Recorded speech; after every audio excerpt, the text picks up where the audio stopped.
Well, the month of March is Women's History Month, and Sunday is International Women's Day.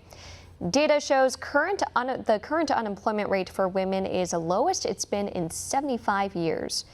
With more women entering the workforce, experts say they also need to take a more active role in their finances. For more on this, we want to bring in Arwen Becker, a financial advisor, author, speaker, and the owner of Becker Retirement Group. Thank you so much for joining us. Thank you for having me, Stephanie. You mentioned how money is the #1 reason for divorce. And with that said, what are some of the first steps someone should take to be more active in their financial decision-making without depending on their spouse?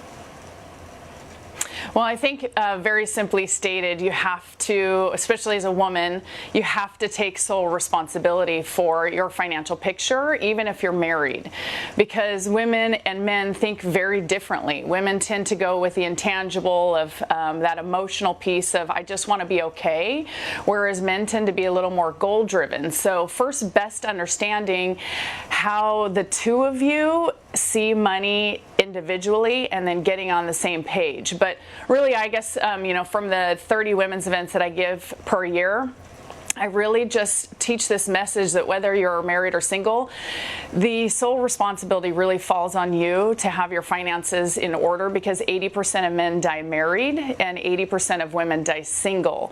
So knowing that and understanding that divorce, the highest rate of divorce is people who've been married longer than 25 years, and the #1 reason they get divorced is because of money, it's really important that we both get on the same page so we don't have that certainly as an issue. And part of it is just taking responsibility as a woman for the finances that you have. This leads to my next question, which revolves around communication.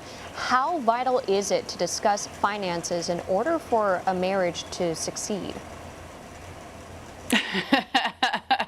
I think it's vital for communication for any part of a marriage to succeed. Money just tends to be the most common issue that people argue about. So making sure that we've sat down together as a couple and that we've identified what your values are as an individual, what your spouse's values are as an individual, and then find a way to couple those so you're both on the same page. I mean, that's really the biggest, most important piece of it, is making sure that you're first starting from a collective same space instead of this disjointed, I'm figuring out what I did from, watching my parents.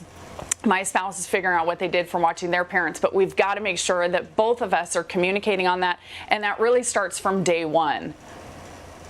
Absolutely. What are some strategies older women should consider to prepare for a more secure retirement?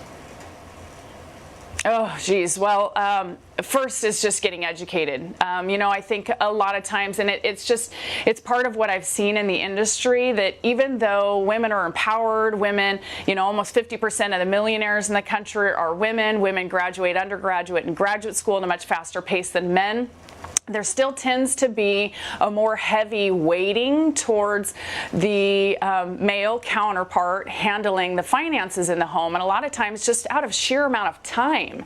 If women are taking care of kids or they're taking care of ailing parents, they just don't have the time, a lot of time, to devote to it, and so they put it off and they leave it for somebody else to do. So understanding that the likelihood that you as a woman are going to be the last woman standing handling your own finances, you've got to make sure that you've taken the time, that you understand where your money is, that you understand how that's going to benefit you in your marriage, because the likelihood of you outliving your spouse is very, very high. And so it's really about just starting with communication and then education. I think a lot of women get a little bit intimidated about looking into their finances because they don't think they're going to be able to understand it, or they think it's going to be, just words and boring and, all these things that I've heard. But, women are great investors. They really are. And if they really trust their intuition and believe that they can, it's now just putting forth the effort to get educated. Want to see more videos like this? Click on the link below and subscribe to One America News on YouTube, and call your cable provider and kindly demand that One America News is added to your lineup. Call and subscribe today.